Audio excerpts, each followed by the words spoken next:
Game of Thrones Season 4, Episode 7, Mockingbird. I'm so excited for this episode because Littlefinger's on the thumbnail.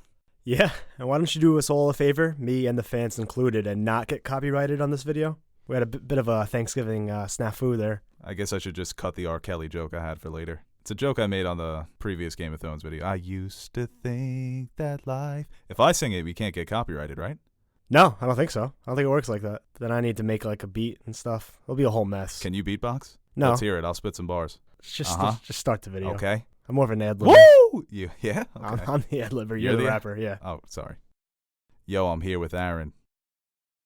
That was your moment. That was your ad-lib moment. I thought we were done with this bit. Choke. You ever see 8 Mile? It's actually pretty good. You know what they say about bits going too long? Probably something negative, so stop it.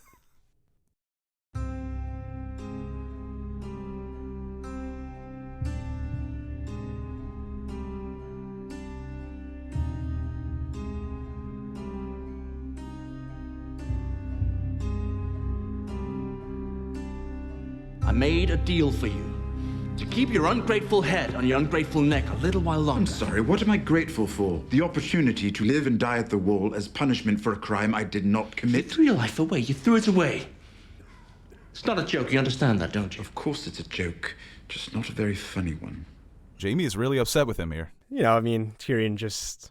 I don't know. Satisfaction. Yes. Of going against Tywin. Yes. And that's what he talks about. In his position, all right, he knew that he was innocent. Why admit to a crime that you didn't do? And, you know, he probably, as we know, he gets off pretty well. But in his position right there, he really has nothing to do. And rather than go to the Night's Watch and freeze to death and probably end up dying there, at least go out on your own terms, I guess is what he's trying to do here. It's a nice moment, too. And I thought it would have been a great moment to, if they wanted to do the Tysha storyline.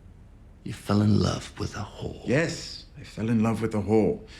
And I was stupid enough to think that she had fallen in love with me. They hinted at it. Yes. That look by Jaime? I thought they could have. They were going to add it in here, but obviously they don't. And it kind of changes their relationship going forward. It's just that focus on Jaime's face. You're thinking they're definitely going to include the Tysha storyline. Because that's something that Jaime would obviously feel very guilty about. And he does in the books when he admits it to him when he frees him.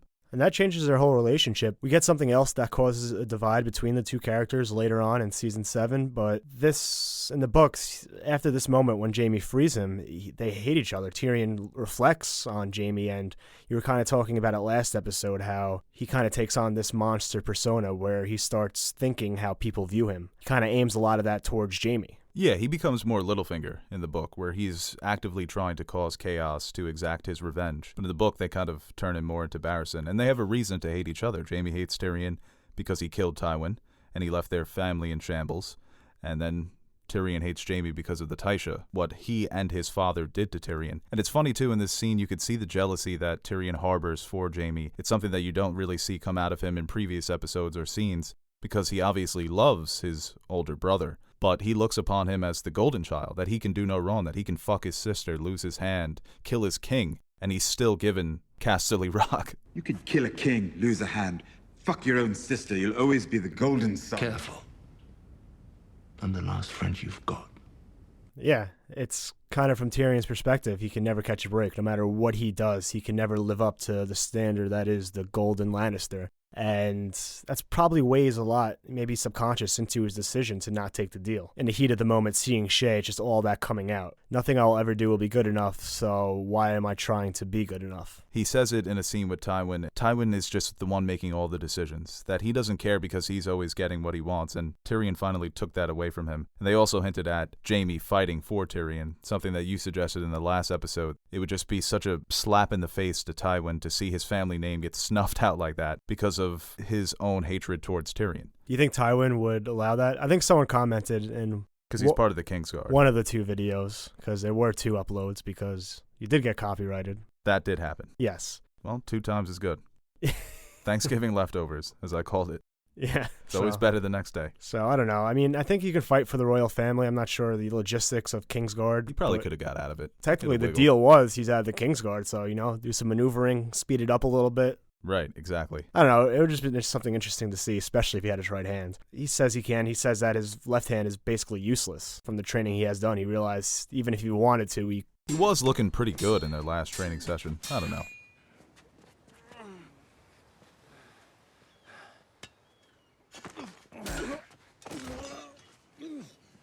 Jaime also breaks the news to Tyrion about who Cersei is going to pick as her champion. And Tyrion at first thinks, oh, it's Meryn fucking Trant, who killed the greatest swordsman of all time. So Yeah, it's not bad. Yeah, it's pretty but good. It's not Meryn Trant. It's this new character, the Wait. Mountain.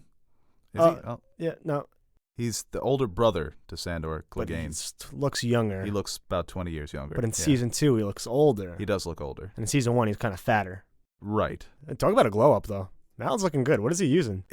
Yeah, that is Milk of the poppy, man. right. Skincare in Westeros. The Mountain took care of himself, and he took care of his brother as well. Yeah. Is this how he trains? He just kills people that I'm hoping they're on death row. Knowing him, it's probably just random people that he found in the street. Hey, you want to spar later today? Get your weight up? Yeah, it's Help probably me just train? like we have these people in the dungeons. Do a scene for the folks at home just to show them who you are a little bit. And I don't know who's more of a badass in this scene, the Mountain or Cersei, the way that she just walks past the guts, kind of lifts her dress a little bit. Oh, can't get it stained. It's hard always to get Cersei. it. It's always Cersei, right? Yeah. And the way that she convinces him to fight is, do you want to fight?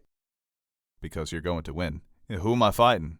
Does it really fucking matter, bro? Yeah. You're going to win. So it sets up one of the most epic fights, and we'll get into that more later because there's just such a great scene with Tyrion and Oberyn in this episode, but we won't jump the gun. Arya and Sandor. And this is a scene where they get into this philosophical debate of what's better, life or death, life with suffering, or having that sweet release, that mercy that the Faceless Assassins call it, giving them the gift of death. She does consider death to be a mercy at this point, that him clinging to life is just causing him pain, that nothing is not better or worse than anything. It's just nothing. That's deep. Yeah, I don't like to think about that because then my It's brain philosophically unpleasant. my brain gets all jambled up and I start questioning everything. If I'm him, I'm clinging on every second I have. Oh, yeah, I'm holding on by a thread. The unknown, man, that's scary stuff. I'm fingernailing the ledge, holding one last finger. Yoda? Yeah. Ooh, I fucking hate that. he won that duel. Yeah, he kind of ran away like a bitch. Well, he had no choice. Into exile, he must go. It's also telling to see this side of the Hound, where we'll get into this later where he goes into his history, but he really does have these two faces, where it's one that's just always angry, always emotional, and then one that's really sensitive. And here he's actually pitying this man who's dying. Yeah, it's a nice moment between them two, Arya and the Hound. It kind of makes what happened after the duel of Brienne kind of like you kind of feel like they're headed towards a good relationship. But I guess Arya still harbors some of that hatred towards the Hound. Right here, it's a nice moment, and they have that argument, and the Hound puts him out of his misery, shows him where the heart is, something Arya learned pretty fast and applied it. So why go on? Habit. Nothing could be worse than this. Maybe nothing is worse than this.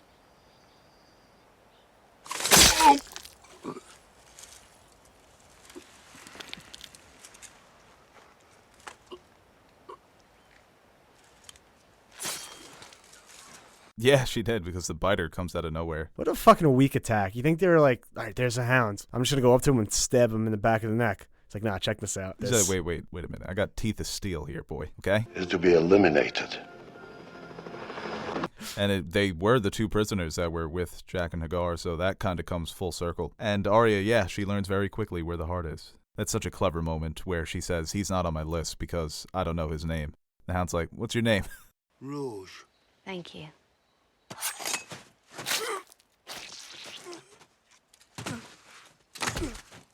You're learning.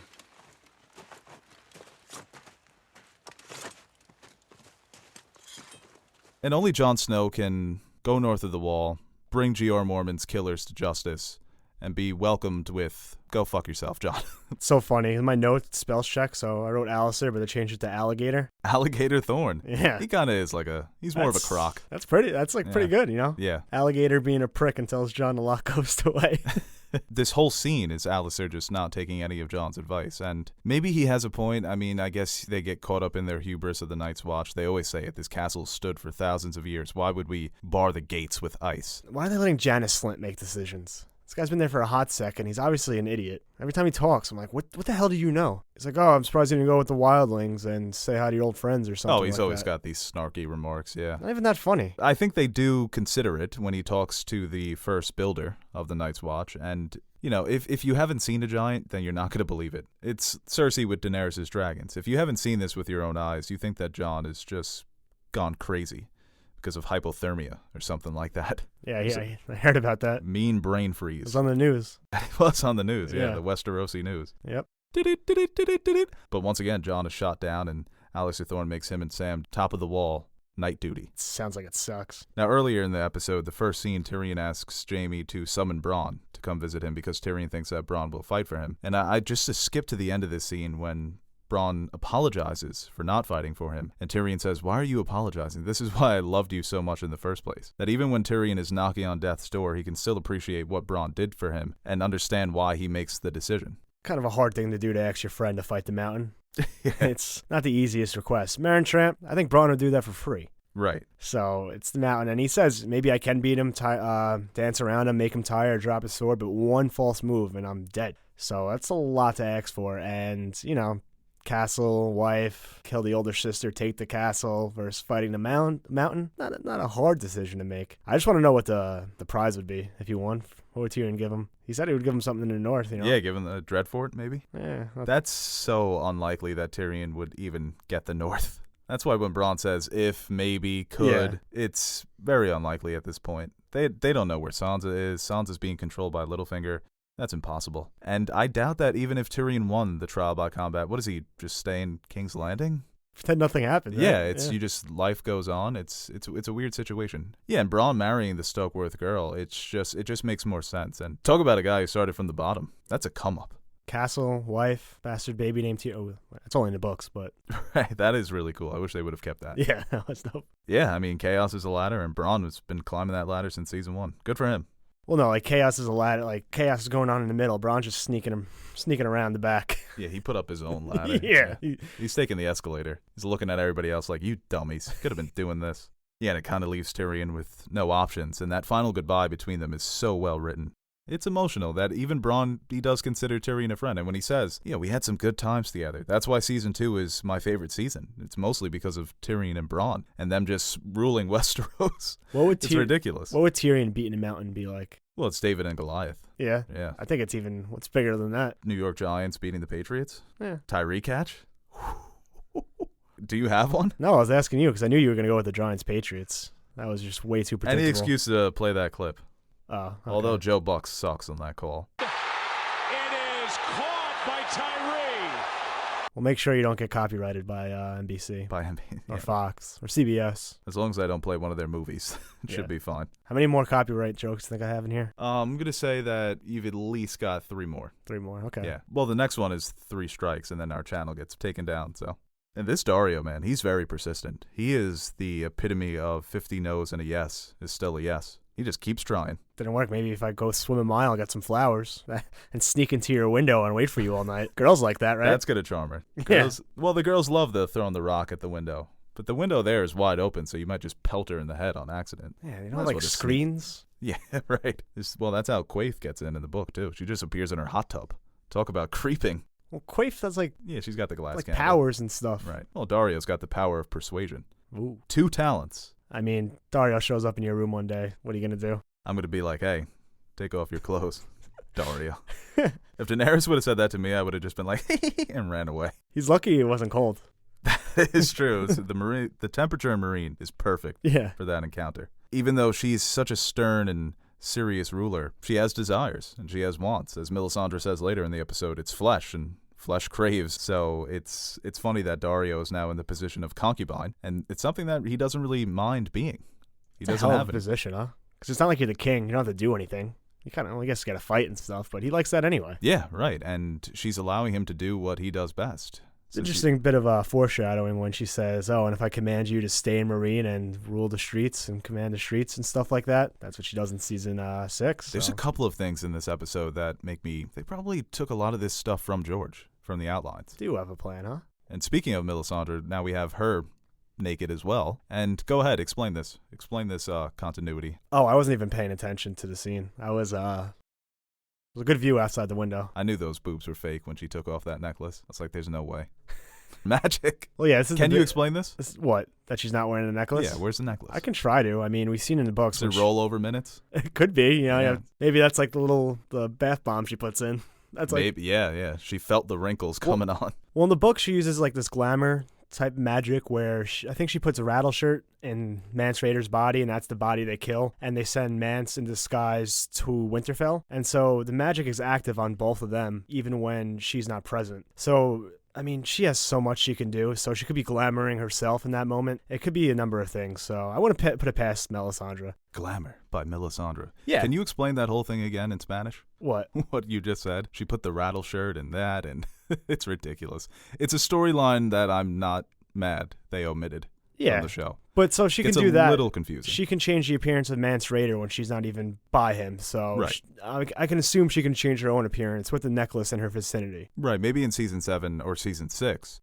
That was just her kind of winding down. Yeah. Maybe it takes its toll. You know, she was old Melisandre, had the necklace up on the necklace holder. And when Selyse came by, she's like, oh, Selyse is coming. Well, that Shazam. is And she, Shazam.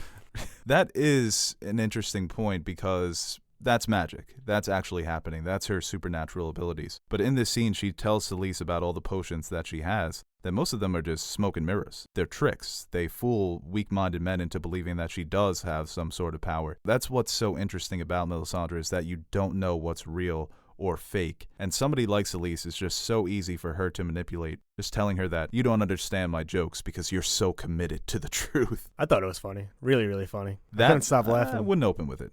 Oh, no, it was hilarious. I don't think you heard that joke. What was the joke again? I don't know. I just knew there was a joke said, and and Pretty Pause Girls, for laughter. Pretty Girls has a bad joke. Every man in the room just starts dying laughing like it's fucking That is true. prime Chris Rock on stand-up mic. When you got extra money, you're extra funny. Kanye West. Mm. You know, Selyse is kind of jealous of Melisandre. She talks about, did you use this potion that makes men crazy, makes them fall in love with you? And Melisandre's like, no, I didn't use that. I'm just really hot. Yeah. I woke up like this. When she's inquiring about, because Stannis wants to bring Shireen with them. Now, this is what makes me think Shireen being sacrificed comes from George. Oh, no, I think it's 100%. Yeah. And I think it's confirmed through back channels or something like that. Oh, somebody leaked it. From sources. Yeah. I don't think someone leaked it, but I think one of the show writers said it after, inside the episode, after it. And he says, oh, when we first heard this from George, find the clip. You're good at that. I'll find that clip. But Hopefully you'll get copyrighted. That's it. That's the end of Nerd Soup. Yep. Thanks, guys. People that theorize about where Stannis' arc is going to go in the books, and they talk about how this is most likely going to happen probably after the Battle of Winterfell, because greatest general of all time is just not going to perform a siege with 25 guys. But yeah, Melisandre says, look into the fire, and it makes me wonder, did Selyse see the sacrifice in this scene? Or maybe she was shown something else that makes her believe she was shown something positive. Stannis' victory over the wildlings, and they just, I guess, correlation equals causation. It's like, oh, I guess we have to bring Shireen. Now, this happens to me all the time. When I'm in love with a girl, and then I go to, see her somewhere, and then her lover comes walking out, and your heart just goes to your bottom of your gut. This ever happened to you? You never leave your house. I've advised several queens, okay? I feel bad for him right now, man. That is the worst, That's brutal. It's like Ron when Hermione goes to the ball with... Crumb. Yeah. Well, Crumb was a snack. I mean, come on. His name. Yeah, you can just hear Mr. Brightside playing in Jorah's head right now. I just pictured him with the crying Jordan face on his way into Daenerys' room. And the way he's fixing his shirt, he's like, oh, she's in a good mood. And Jorah, Jorah, it's a combination of, I wish that was me, but also, can we trust this guy? We're letting him in a little bit too close. Too close for comfort. No, it's like the classic love triangle where the guy on the outside's like, I don't know about that guy. Something off about him. He does have a case, though. He's like, I don't know about that guy. He didn't murder his former comrades and then give you their heads. But they wanted to murder you, so... Yeah. You see how that works? That's a good case. Yeah. I should be a lawyer. This is one that I always go back to. Once again, it's touching on the complexity of ruling, where Jorah tries to tell her there's good and bad on both sides, that it's not going to be black and white, that you've already made this mistake. Why are you going to send the second sons to kill the masters of Yunkai? You just made this mistake. Well, yeah, it's a teaching moment for Daenerys, and you see her actually heed his advice and use it well. She takes what he has to say, and it's like, all right, we'll send his door and kind of send a warning. Tell him what happened to the masters of Meereen, and maybe that'll change your mind. And Jorah approves. He's like, yeah, okay. The way he says it, too, he's been sounding it out. His door zo Lorak. His da zo Lorak. That's right.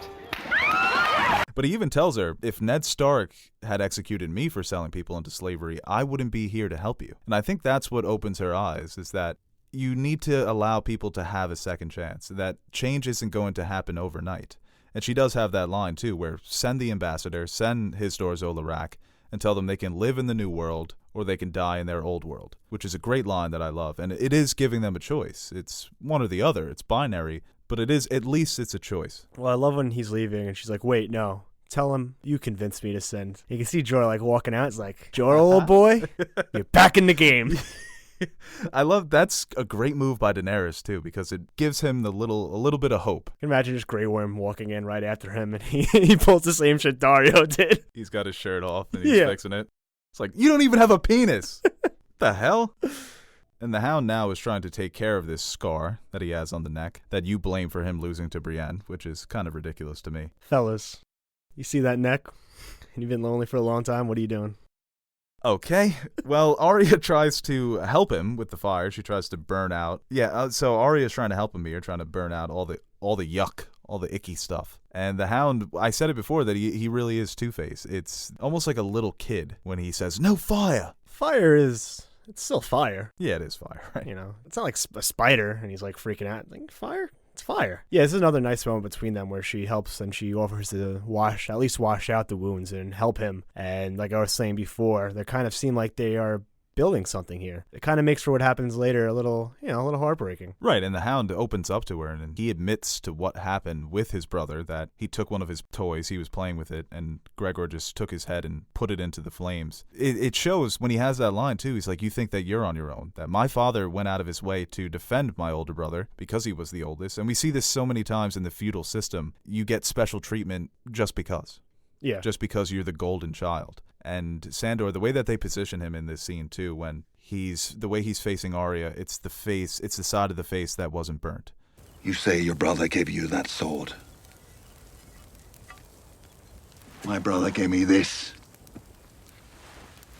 So that you can see that black and white nature of the character, that he does have a good side, a softer side, a more sympathetic side. They're building this relationship to something that could be considered a mentorship, a friendship, father-daughter almost. Well, yeah, and he even says when she kills Rorge, it's like, oh, you're getting good, or you're learning. You're learning, right, yeah. right. So I think he does have that. This is the anime. To me. Yeah. This is like, you need to spin off one season, 24 episodes of all the in-betweens of their travels to the Eyrie. That'd be cool if they end up together. Not like in a relationship way, but like when it's all said and done and they just kind of go their separate ways, going around, just traveling the world, killing people. Yeah. They're such a good duo, man. And Arya's been on the run, but most people believe that she's been dead since the end of season 1. And we hear Brienne and Podrick talk about that to Hot Pie in this scene. And I swear to God, Brienne is me in every social situation when you make conversation accidentally with someone and then that person won't shut up and you're just like, I'm caught. Is this not me in every... You don't like to be in social interactions, but when the few times that we are, you always like... I egg. Well, yeah, I egg people you on. feel like it's more awkward to ignore them. Ignore them. And then I get caught. I'm like, oh my God, shut up. This is an important piece of information for Brienne and Podrick, though, that Arya is still alive. It was worth it for Brienne to mention that they were actually looking for the Stark girls, even though it is dangerous. But well, in the books, they had a king's order from Tommen, where they're working for the king. Yeah. They could have added that. Right. Yeah, it kind of adds a new wrinkle to her plan, I guess, because she says even maybe Sansa's there too at the Eyrie with Arya, so she can fully fulfill her promise to Cat. It's not just Sansa now, it could be Sansa and Arya. And Podrick tells her that this is probably where they're going, and Podrick learned this information from Tyrion, that Tyrion would make sure that he studied the great houses and who they hated. And she asks him, are you sure about this? And Podrick's like, hell no, I'm not sure about this, but what do we have to lose at this point? I guess readers from the 4th book. They need to give Hot Pie a cooking show, or at least a book. Look, if you find her, could you give her this? You should like the last one I gave her, but well, this one turned out better.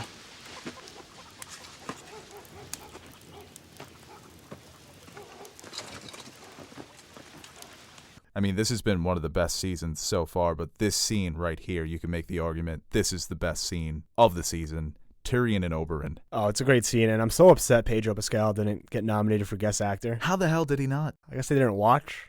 Yeah, I guess so. Between two people, they're probably the two of the best actors on the whole show. Great scene, great dialogue, great atmosphere. Everything about this scene works. My ASMR was triggered. I'm surprised, like, rewatching, I kind of thought it might have ended on this scene, because I always forgot, like, what happened after, because it's such, like, a powerful ending moment where the whole time I was getting chills. I'm like, I wanted to see it already. Like, let's go, Oberyn. This is awesome. Yeah, it's a great scene. It starts off by him telling him the conversation he had with Cersei, where he kind of caught on to what Cersei was trying to do and get Oberyn on their side.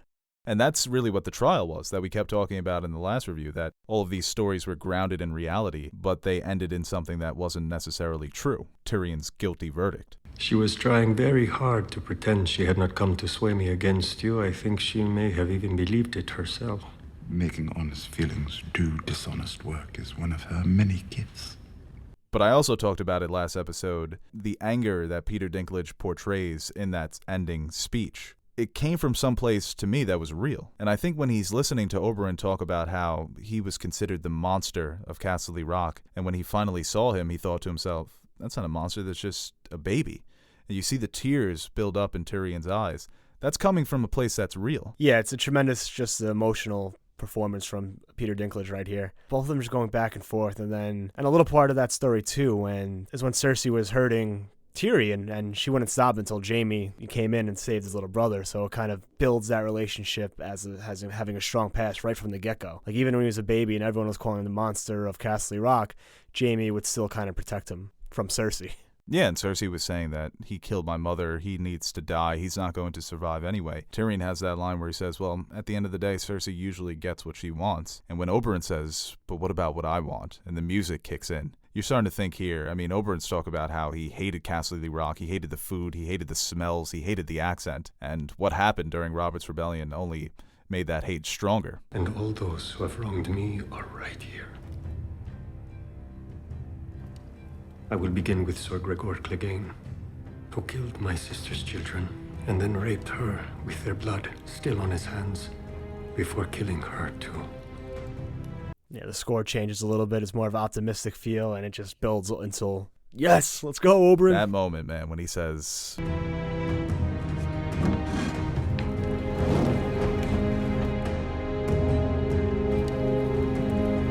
I will be your champion.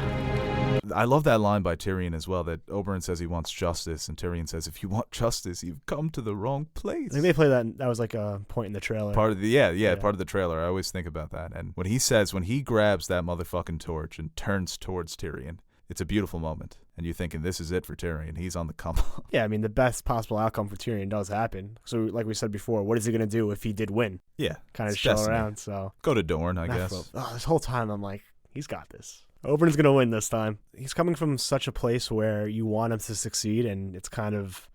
Have you learned anything from the show? Yeah, exactly, but sometimes... Finally, someone's going to get one. You got to get one, right? Again, just commending... we'll get to that next episode. And this episode ends with these scenes between Sansa, Robin Arryn, Lysa Arryn, and Littlefinger, this sequence at the Vale. And I'm not convinced that Sansa Stark made that snow house. Oh, no, it's impossible. That's a masterpiece. It really is. Where did she have this? Right? Where were these skills? She should be the first builder at the Night's Watch. Yeah. And even when she walks into the courtyard and she sees the snows, it just reminds her of home. And it's gotten to a point where she's not longing for that storybook fairy tale life. She's longing for her childhood, when it was just her parents, and her brothers, and Arya. And it is a very childish scene between them. Sansa is, in this moment, she's still a kid. Yeah. So she can relate to Robin Arryn on that level of having these very simplistic views of the world, even though she is becoming more of a sharper edge. Yeah, and you can tell, like, in that moment, she can't really control herself. It's Robin Arryn. He's a sickly young boy. He doesn't really know what he's doing, and when he destroys the tower, she kind of just resorts back to kind of a child act, I guess, and... Slap the shit out of him. Cut him with that face. It's kind of like, you could tell, like, she even said she shouldn't have done that. It's like a split moment where she's back in her childhood and it all comes crashing down, much like her life. Yeah, good point. And I'm pretty sure Littlefinger probably went to Lysa and said, yo, Sansa's building a bomb-ass snow house. You got to meet me in the courtyard in like 5 minutes. And then he planned it perfectly because he approaches Sansa and he gives her the whole spiel of, I only loved your mother, but you're even more beautiful than your mother. In another world, in an alternate universe, you would have been my daughter. Ugh. Yeah, is that supposed to get her on your side? It's like, I could have been your dad instead of that beheaded guy. Yeah, Sansa asks him why he killed Joffrey, and he tries to frame it as, oh, I loved your mother so much. lying out of his ass. It's all bullshit. It is genius because he's playing on the love that she had for her parents and her worst instincts as a human being that we all have, that we want to exact revenge and hurt the people that hurt us. So it's a clever combination of love and hate that he's wielding here. And then when he goes in for the kiss and she gives him even that coy, Lord Baelish, what the fuck are you doing here, brother? Ladies and gentlemen, we got him. Lord Baelish. Call me Peter.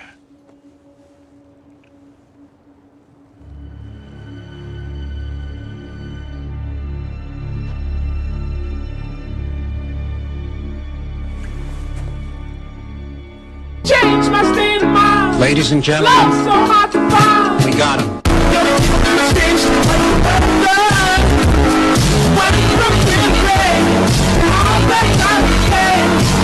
This freaked me out twofold because it's Littlefinger kissing Sansa, but then when they pan up to Lysa Arryn, she's almost like a ghost that you see in a bad horror movie.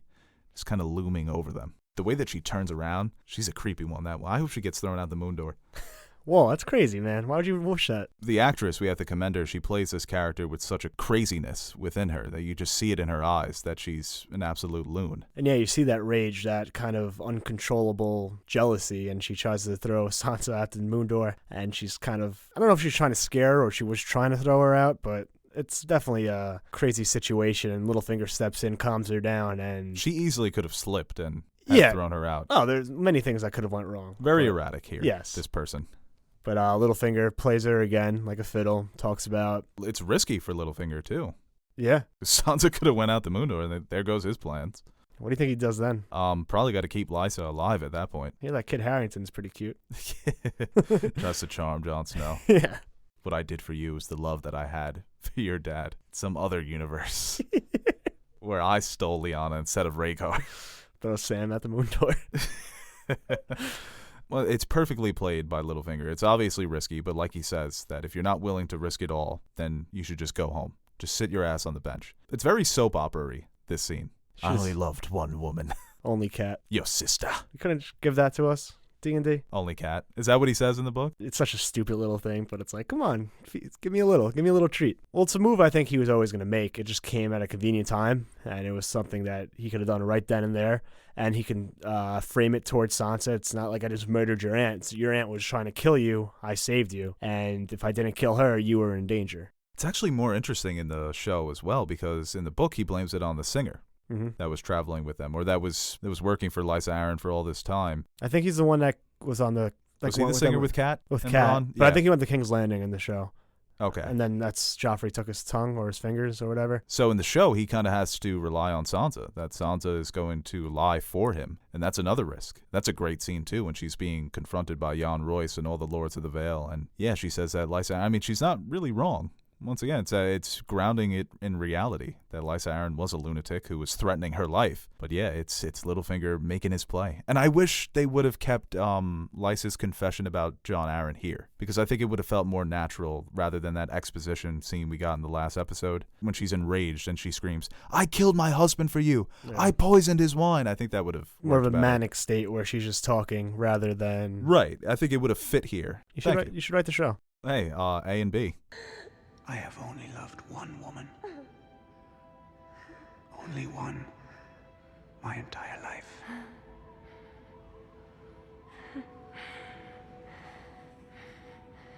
Your sister.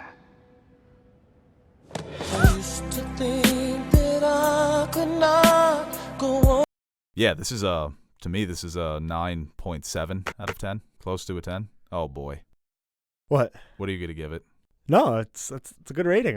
You cracked your shoulders and your neck, and it was kind of like, yeah, you learned. I thought you were stop giving out 10s. You're learning. I was kind of like big timing you right there. You were the Hound. I'm Arya. Yeah, I was intimidating. Well, I'm more of a fan favorite, so that's all. That's if I'm a Arya. lot of people like the Hound. Don't sleep on the Hound. A lot of cunts.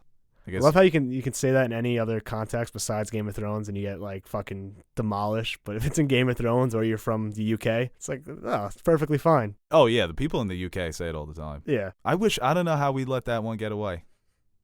Hey guys, thank you for watching this video, and before we go, I want to quickly thank our Patreon supporters. Without your support, we wouldn't be able to grow and evolve as a channel, so thank you for your generous pledges. If you are interested in supporting our channel through Patreon, visit www.patreon.com/nerdsoup, and you can see the different rewards we offer to our Patreon supporters. T-shirts, mugs, stickers, access to our behind-the-scenes video, and more. Thanks again for watching this video, and make sure you like, share, and subscribe to our channel. Or dislike, don't share, and unsubscribe. It's a binary world, folks.